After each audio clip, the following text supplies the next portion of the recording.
Kita lanjutkan kembali berbincang. Saya sapa kembali Dr. Erlina Burhan. Dokter, barangkali bisa dijelaskan kepada kita apakah sesungguhnya jenazah pasien positif COVID-19 masih bisa menjangkiti orang-orang lain?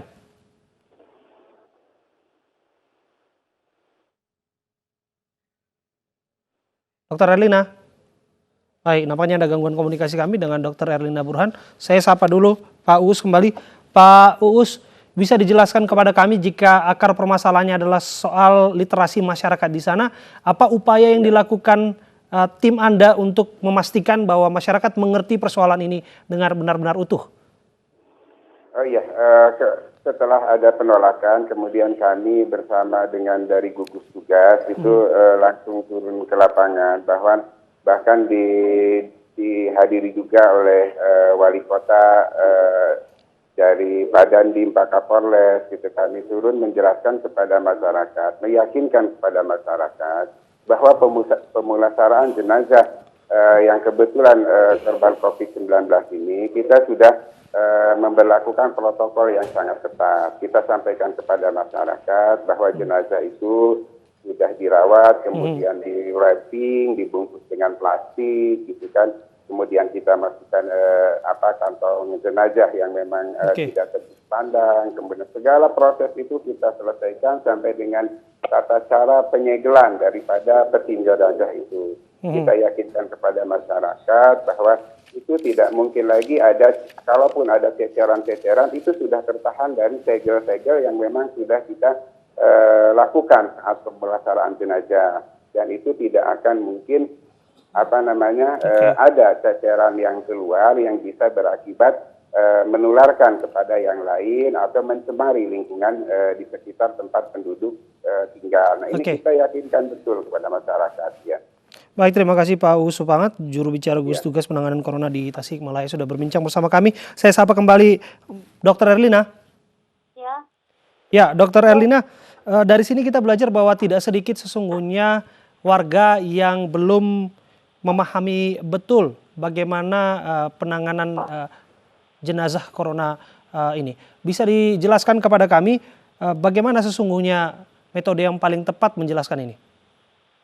Ya, jadi saya sampaikan kembali bahwa memang penyakit ini adalah penyakit yang baru, yang kita juga belum tahu pasti tentang apa yang terjadi pada saat pasien sudah meninggal. Pengalaman dari kasus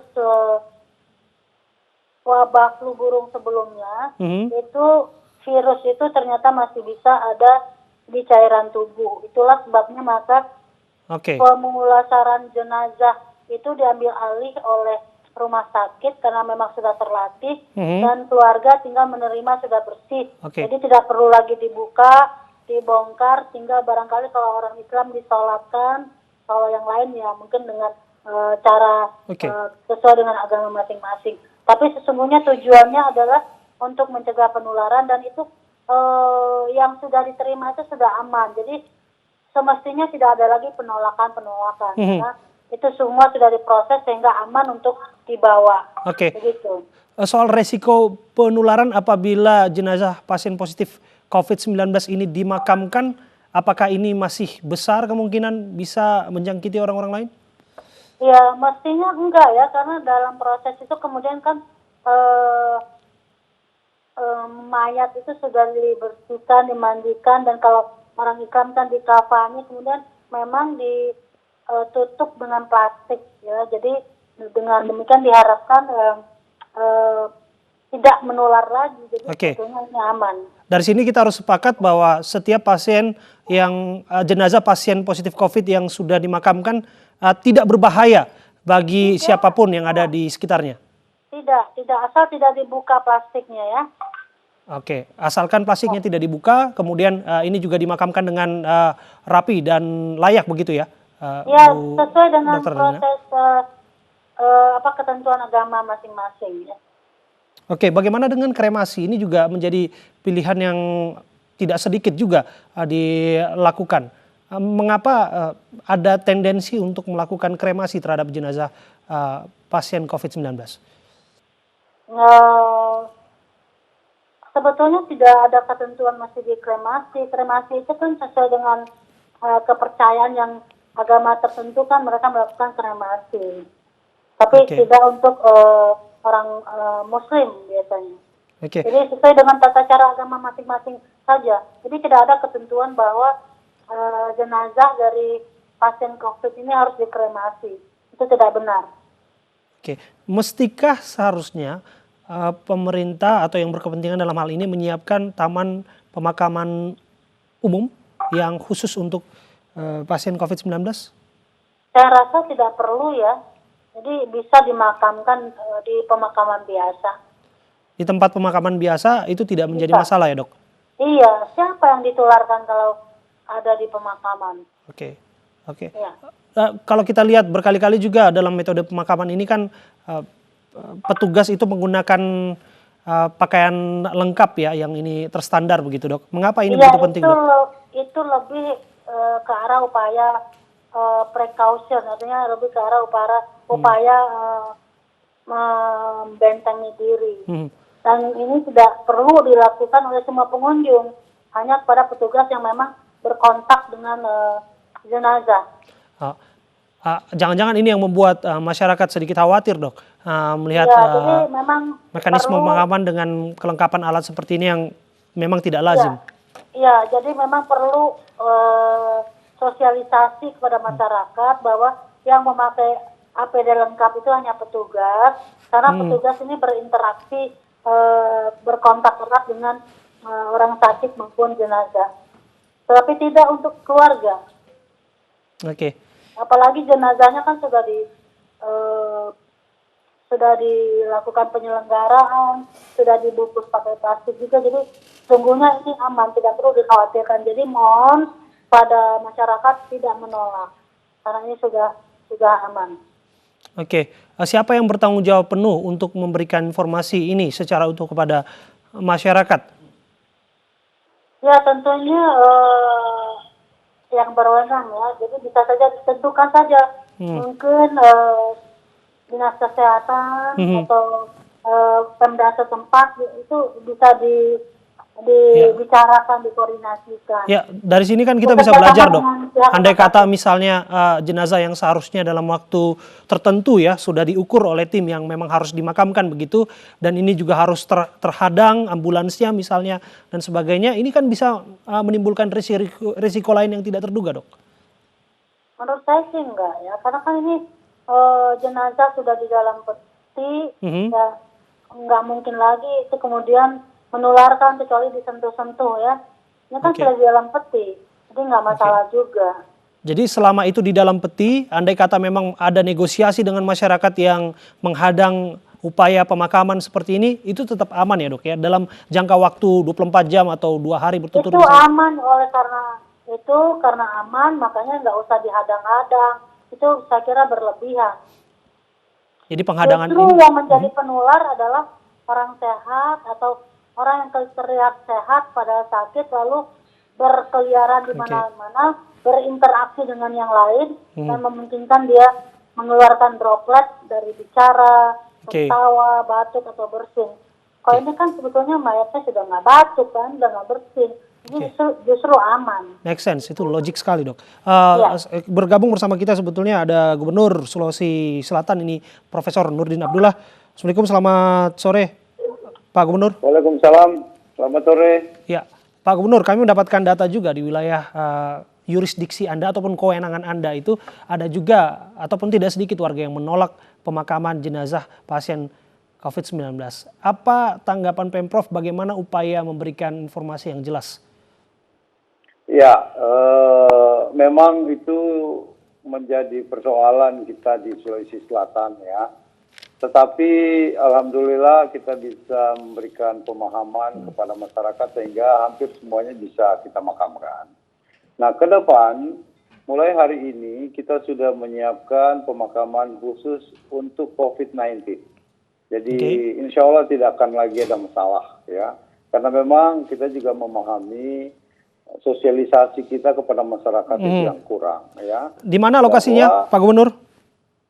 Lokasinya di dekat Makassar, dekat Ya, dan itu memang di situ memang khusus untuk pemakaman ya. Jadi ini khusus kita siapin untuk COVID-19. Berapa luasnya, berapa kapasitas tampungnya, Pak Gubernur? Itu kapasitas tampung itu untuk sementara kita 1 hektar, Pak. Oke. Ini sudah disiapkan ya? Ya, tidak ada masalah. Tidak ada masalah.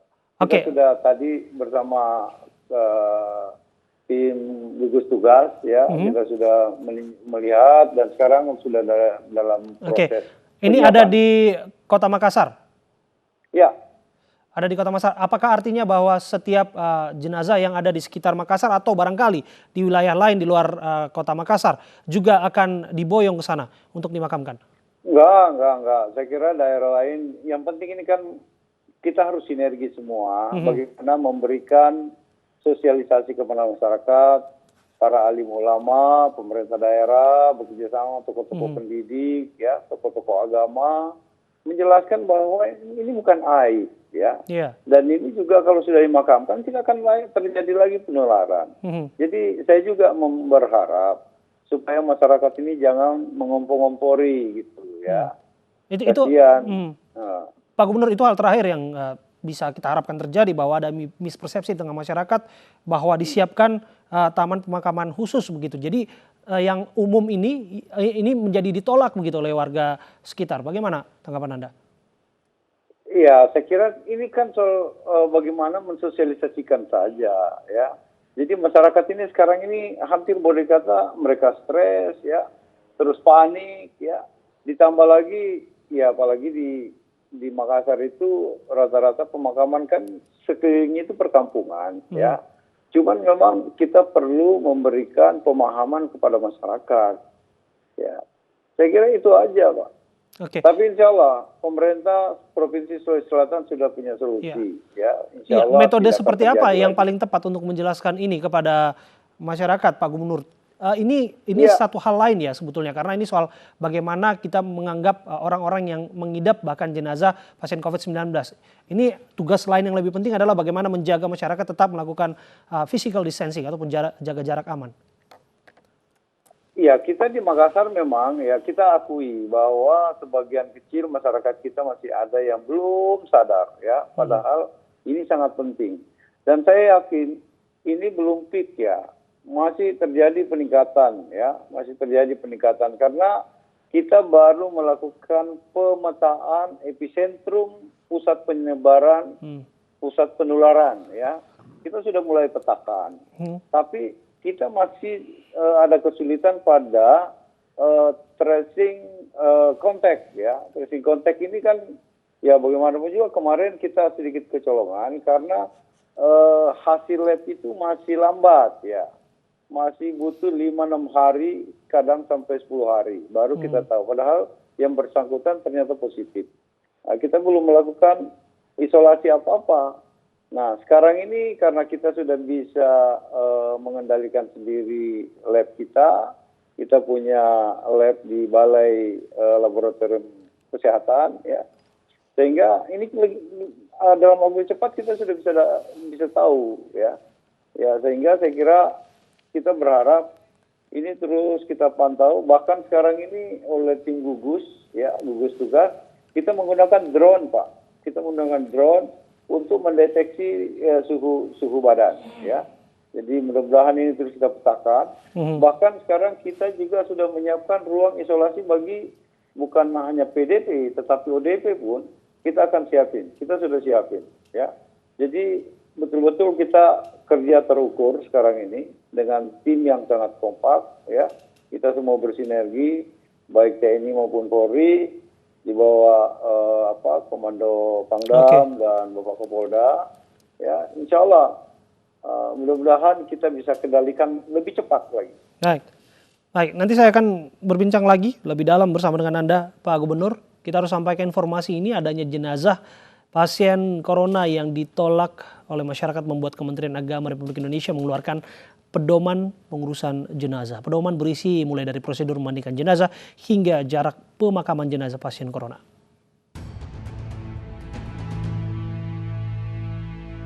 Kementerian Agama Republik Indonesia mengeluarkan panduan pemulasaran jenazah pasien virus corona atau COVID-19, mulai dari memandikan hingga pemakaman jenazah. Jenazah pasien corona harus dilakukan petugas profesional atau tenaga kesehatan. Saat memandikan, petugas menggunakan sarung tangan, masker, dan desinfektan. Untuk memandikan jenazah pasien corona dapat dilakukan seperti memandikan jenazah pada umumnya. Jika tak dapat dilakukan, maka dapat menuangkan air ke jenazah tanpa menggosok. Jika tidak dapat dilakukan, maka diganti tayamum. Jika cara pertama, kedua, dan ketiga tidak dapat dilakukan, maka dapat langsung dikafani dan disolatkan. Usai dikafani, jenazah pasien corona dibungkus dengan sejenis plastik agar tidak mudah tercemar. Sementara untuk sholat jenazah dapat dilakukan di rumah sakit rujukan atau dilakukan di masjid yang sudah disemprot desinfektan. Sholat jenazah juga dilakukan tanpa menyentuh jenazah. Untuk pemakaman, jenazah dimakamkan minimal 50 meter dari sumber air. Lokasi pemakaman minimal berjarak 500 meter dari permukiman penduduk. Jenazah pasien corona dimakamkan di kedalaman minimal 1,5 meter dan ditutup tanah setinggi 1 meter. Ya, saya kembali akan berbincang bersama dengan Gubernur Sulawesi Selatan, Profesor Nurdin Abdullah. Pak Gubernur, bisa dijelaskan juga barangkali kepada kami, akankah kemudian mekanisme pemakaman ini mengingat rentannya ada gesekan atau penolakan warga, akan juga melibatkan polisi untuk melakukan pengamanan? Bukan melibatkan, kita sekarang sudah dalam tim gugus itu ada semua, ya. Jadi tim gugus ini sampai pada pemakaman itu kerja kita. Jadi saya yakin insya Allah ya tidak akan ada kendala lagi karena memang kendalanya kemarin itu lokasi pemakaman ya. Ya sementara masyarakat kita masih sangat trauma ya, panik ya, stres dengan informasi-informasi tentang virus 19 ini ya. Jadi saya kira saya berharap betul-betul ada semangat yang harus kita berikan kepada masyarakat ya, termasuk saya kira media-media juga harus memberikan support ya. Ya, itu yang kita lakukan bersama, kita mengetahui peran penting kita yang kita lakukan secara maksimal bersama-sama Pak Gubernur. Saya kembali ke Dr. Erlina. Dokter, apa yang ingin Anda sampaikan agar masyarakat bisa menerima ini dengan cermat, dengan cerdas, bahwa jenazah ini tidak akan menjangkiti orang yang sehat? Ya, saya ingin menyampaikan kepada masyarakat, bila mana jenazah ini sudah dilakukan penyelenggaraannya oleh rumah sakit rujukan, itu bisa dikatakan sudah aman, sehingga jangan lagi ditolak, karena itu sudah melewati suatu tindakan yang dengan kehati-hatian yang, dengan prinsip kehati-hatian yang tinggi. Jadi mohon jangan ditolak dan silakan mengikuti aturan-aturan yang sudah ada. Bahkan itu yang dibuat oleh Departemen Agama itu juga sudah bagus, dan itu juga tujuannya ini kenapa perlu kehati-hatian ini adalah untuk melindungi masyarakat juga. Baik. Ya. Baik, terima kasih untuk waktu Anda berbincang bersama kami, Dr. Erlina Burhan, dan juga Gubernur Sulawesi Selatan, Profesor Nurdin Abdullah sudah berbincang bersama kami.